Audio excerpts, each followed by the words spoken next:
sitting down with me again. All right. I'm going to call you Dean Andy today, but I know that's not your whole title. You told it to me, and I couldn't remember it all, so I'm going to let you say the official title. So the official title is Vice President of the Regional Campuses and Dean of the College of Liberal Arts and Applied Sciences. It's a mouthful. You got it down. All right. Well, thanks for sitting down with me. We're here in Miami at Hamilton, where I went to college. So it's near and dear to my heart. We're in the conservatory, which is open to the public. And maybe you can talk about that a little bit. I think a lot of people don't know that you can come in here, bring your kids, and look around. Definitely. So I've brought my kids here quite a few times.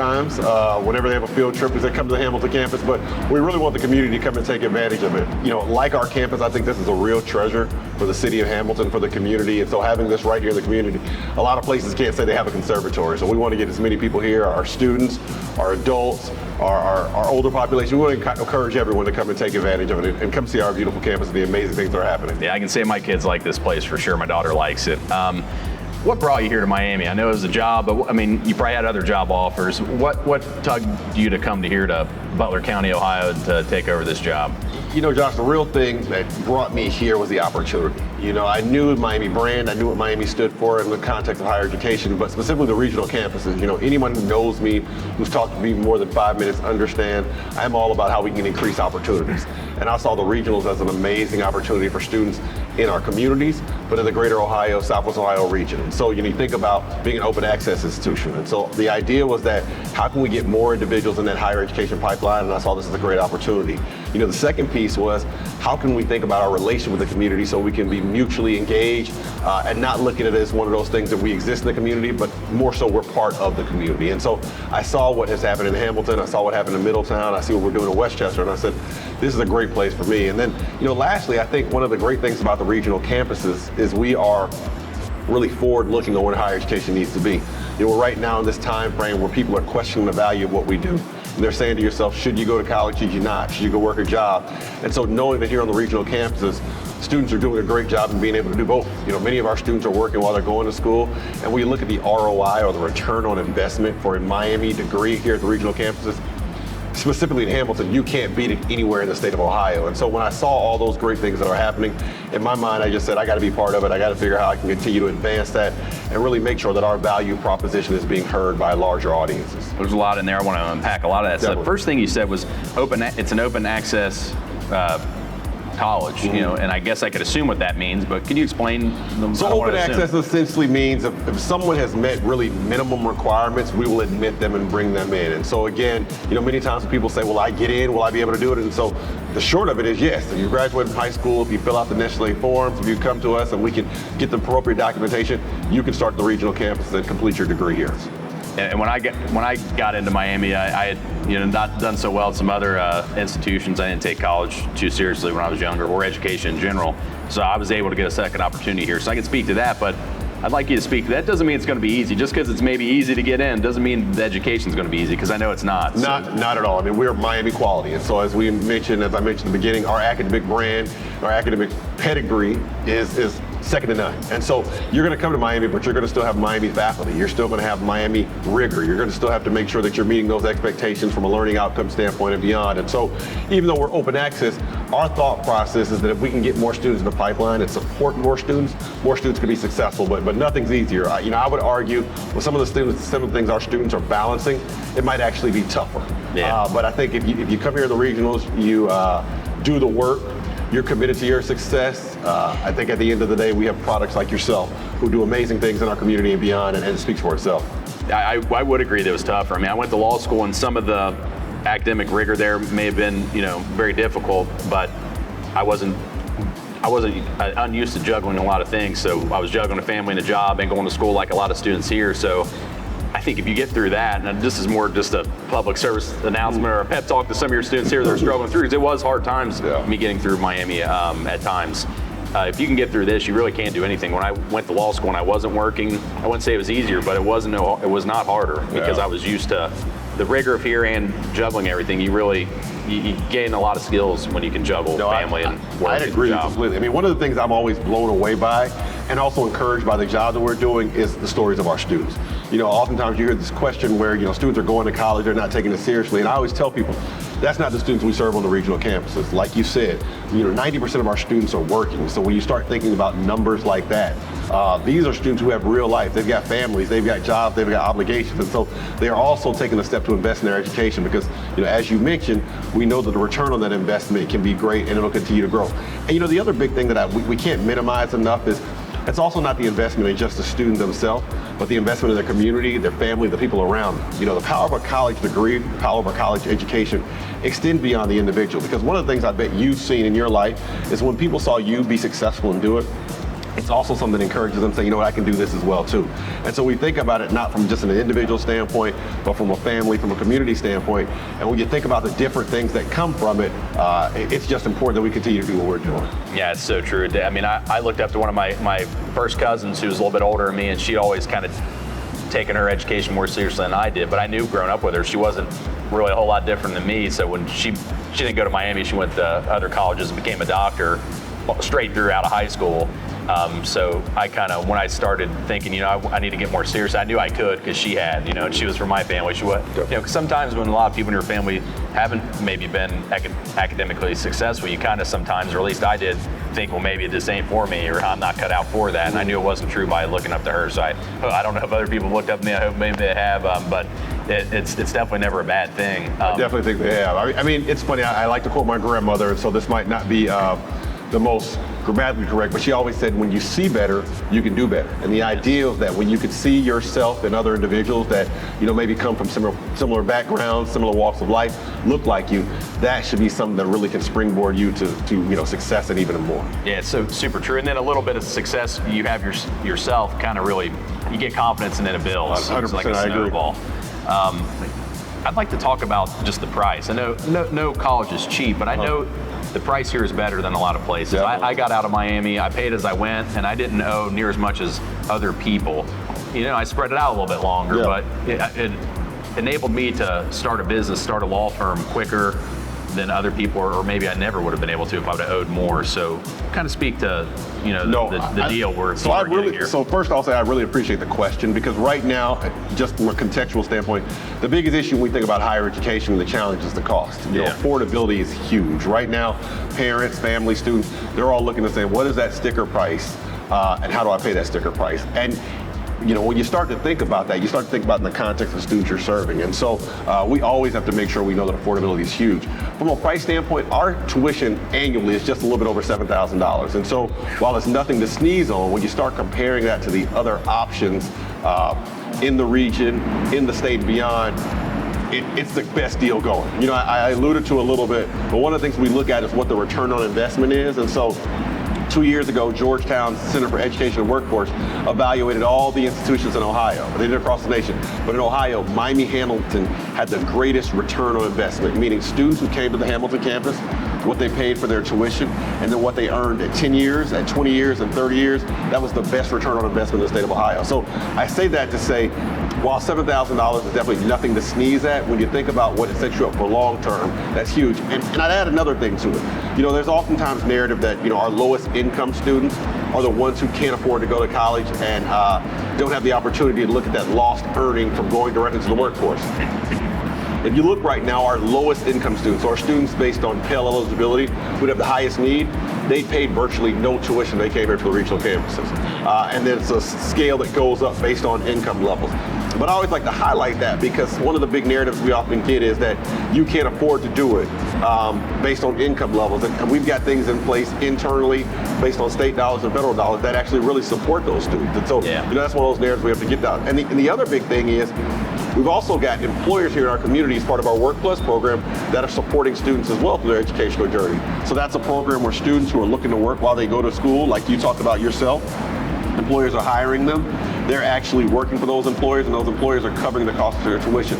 And the crazy thing about that is, Joshua, you would assume that someone's working and going to school is going to be tougher, but those students have some of our higher success rates of all of our students here on the campus. So, if a student's really interested, we always say we don't want cost to be a barrier. We've got a number of things in place that we can do to help support them through their journey. And so really come down and talk to us and let us know more about your situation, and we'll find a way to get you through the finish line. I mean, that's really good to know too, because that Georgetown study, that's objective numbers. It's not subjective. Yeah. And I would argue you get a lot of subjective benefits from an education, just 100%. being a more well-rounded person in general, Yeah. which can help you in life. But these are hard numbers proving that Miami-Hamilton's the best in the state, and it's right here in Hamilton. And I think everyone in Hamilton and the area kind of knows it's here, but I think for a while people kind of did think, it's kind of, it wasn't the same as, going to four-year university. And when I started here, it was you could only get a 2-year degree. Yeah. And I was about to the point where I had enough credits to get that, and I didn't know what I was going to do. And they started the first 4-year plan like the year before I could get into it. So I got really lucky. Yeah, great. I'll never forget that day when I found I could get the 4-year degree here without going somewhere else. 'Cause I don't know if I'd have went forward with it. But I know now they've expanded that. I mean, how many 4-year degrees do you have? 17 different programs right now. So we've got a lot of programs, a lot of growth in that particular space. You know what's really encouraging and exciting about it is we're also aligning those programs based on the workforce needs that we have, here in the community, in the region, and throughout the state. Our nursing program. So for instance, that program started right here on the regional campuses. It's now expanded to the Oxford campus, and it is our most selected program in the entire university. So we get over 2,500 applications with less than 200 slots. And so you think about Miami's brand and academic quality, and to know that our most selected program actually started right here on the regional. So I think that's a phenomenal accomplishment and something we don't highlight enough. And then you look at all of our other programs, our ENT program, which is leading the efforts around advanced manufacturing, both in this community and beyond. Our psychological sciences program, our applied biology program. So we've got a number of programs that are really filling those workforce needs locally, but on a broader level. And as you mentioned before, it's a great opportunity and great value for our students. And the thing I always emphasize is a Miami degree is a Miami degree. So when you get your diploma, that's something you can take with you for your life, and you have that Miami brand, you're part of the Miami community, you're part of that alumni base, and I think you'll reap the benefits as well of all the things that come with it. And I'm not a paid spokesman, but anyway, but when I started law school, I've told this story before, I took all my classes at the regionals. I never took a single class at Oxford. I took all 3 regionals, I was in all those. And when I started law school the first day, the kid sitting next to me, he went to Penn, Ivy League school, and his dad owned a law firm.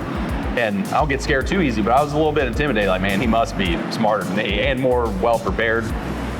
I was prepared. I mean, I did just fine in law school. I'm just saying that Miami prepared me, especially with the writing and the research that we did here. There was a lot of really long papers I was forced to write here, and maybe I didn't even want to at the time. But when I got to law school and I had to write a 30 or 35 page research paper, I knew I could do it because I'd done a 15 or 20 page paper here, and that was, 2/3 of the way there, So, and there was a lot of people in my class who hadn't ever written a paper that long, and they were kind of like, deers in headlights. So I know Miami prepared me. I owe a lot to Miami. Yeah, I would just jump in and say, as another recovering lawyer, well, you're not recovering, you're still in I'm still in it. Recovering.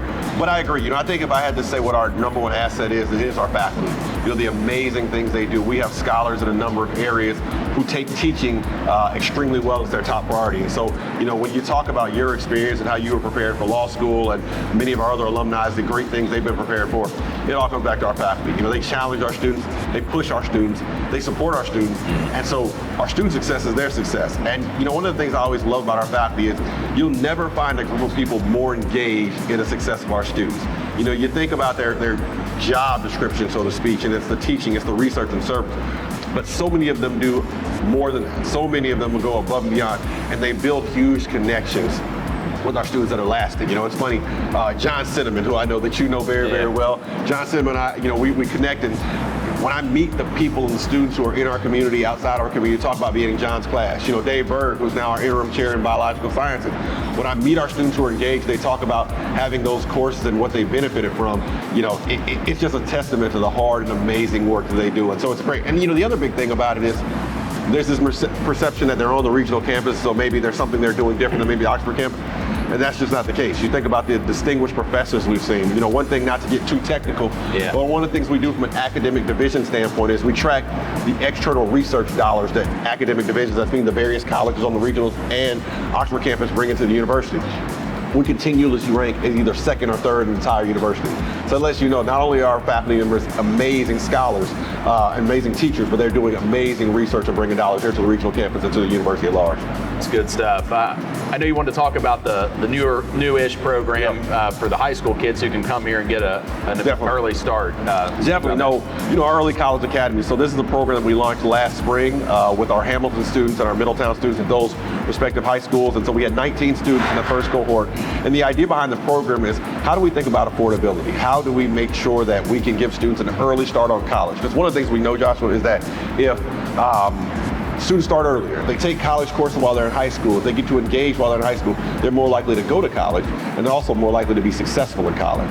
And so what we did with this program is we took high school juniors, and on their junior year, we brought them to the regional campuses. So in Hamilton, they came to the Hamilton campus. In Middletown, they came to the Middletown campus. And they started taking all their courses with college students. So they're in classes with our faculty, they're in classrooms with other college students. And really, we're trying to give that immersive college experience.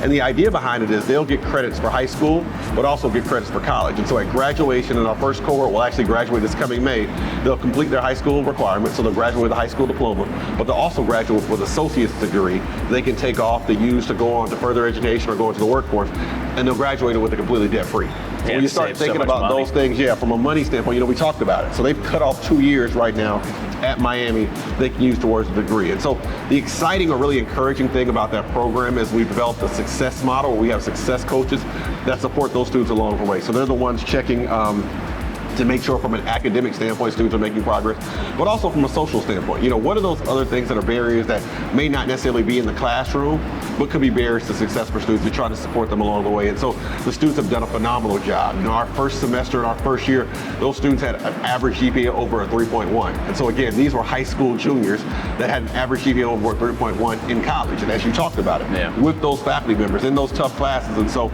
it's encouraging. The other big encouraging thing about it for us is our first cohort was students who were low-income students, they were first-generation students, and they were underrepresented minority students. So these were populations that oftentimes don't have access to higher education. They've come here, they've been successful, they continue to thrive. And so I told you we had 19 in that first cohort.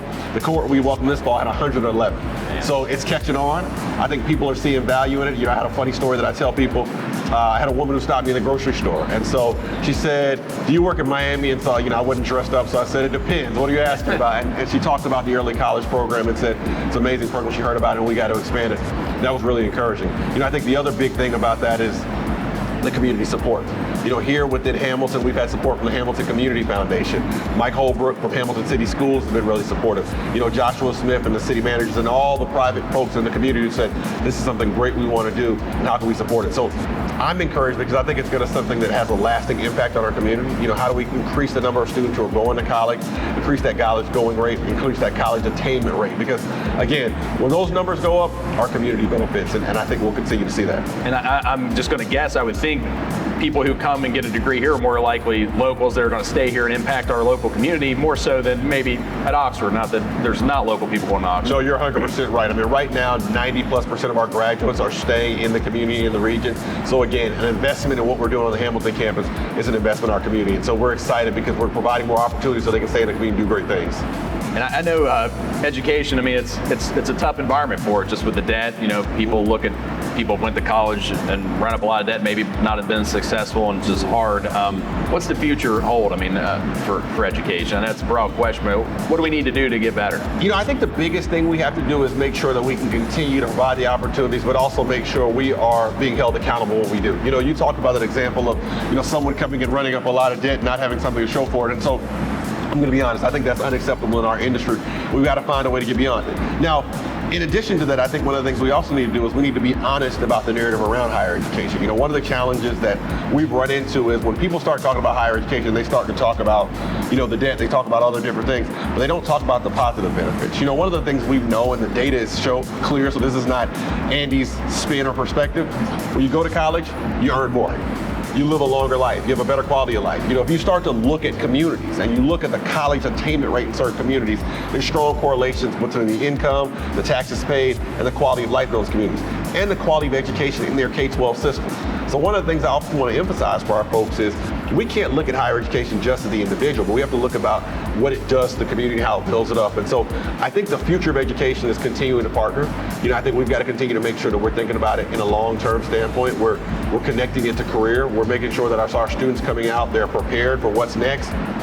But I think in order for us here in Hamilton specifically to continue to grow, we're going to have to continue to invest in higher education. And I think our leadership understands that. We just have to stay diligent and make sure that every opportunity we can come with, we really analyze it and say, what makes some sense and what gets us as individuals, as communities, from here to there where we want to go.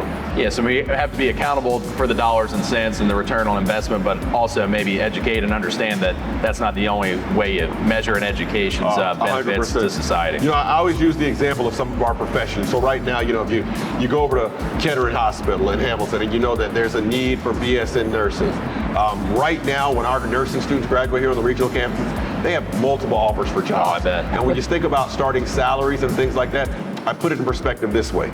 The median salary right now in Hamilton is about $26,000. The starting salary from our nurses coming out of that program, steps away from where we're sitting, is almost 3 times that amount.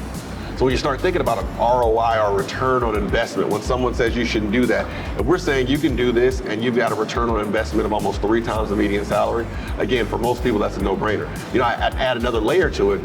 Right here at Kettering Hamilton, they are paying for many of our nurses who are working there to come here and have no tuition costs. So, if I come to you and say, hey, you don't want to take out the debt, but you want to go work at the hospital and the hospital covers your cost of tuition and you're still going to have that earning, again, the argument comes very, very strong of why this is beneficial and why students should take advantage of it. Partnering with local businesses and 100%. entities, that's a great deal. Well, if you have anything else to add, about Miami, or I know you're a busy man, you took out time to talk to us today at our little show, so I really appreciate it. No, I appreciate you stopping by. Anytime we can talk about the great things we're doing here at Miami on the Hamilton campus, the Middletown campus, and the regionals, I'm going to do it. Also, I love to be able to talk to someone who's a success story. The biggest thing, and I think one of the things we oftentimes don't do enough, is how do we tout our own horn and talk about the great things that are happening. I think individuals like yourself and other individuals in the community who continue to be movers and shakers and really shape what we're going to be now, but in the future, we've got to talk about that more. We've got to highlight them more, and we've got to bring them back to campus so they can inform and inspire the next group of students. So I appreciate the opportunity and look forward to connecting with you in the future. Pleasure's mine, Al. I try to tell everybody about Miami. I think my son's going to come here, and I love it. My mom and my stepdad I live with didn't go to college, and I've been able to become successful, and I thought maybe he'd look elsewhere, and he was like, I don't know, probably go to Miami Hamilton. And I was like, really? He's like, why not? You did, I was like, hey, I can't really give you a reason not to. It worked out for me, and I like the $7,000 tuition would be good, and I think he wants to maybe own a business one day, just provide you more, flexibility. Well, I love it, and I would just say, tell him to stop by and see me. Yeah, I will. I'll look him up. All right. Thanks, Andy. Have a good one. Thank you so much. Nice place for a little interview. That's it. That was a good one. Yeah, that was perfect. Great. All right, perfect. Thanks. Good. No, I good appreciate. deal. Like I That was said, good. no, I appreciate you doing this. Thank and you. It was great. anytime I can be helpful, and definitely you come back over, we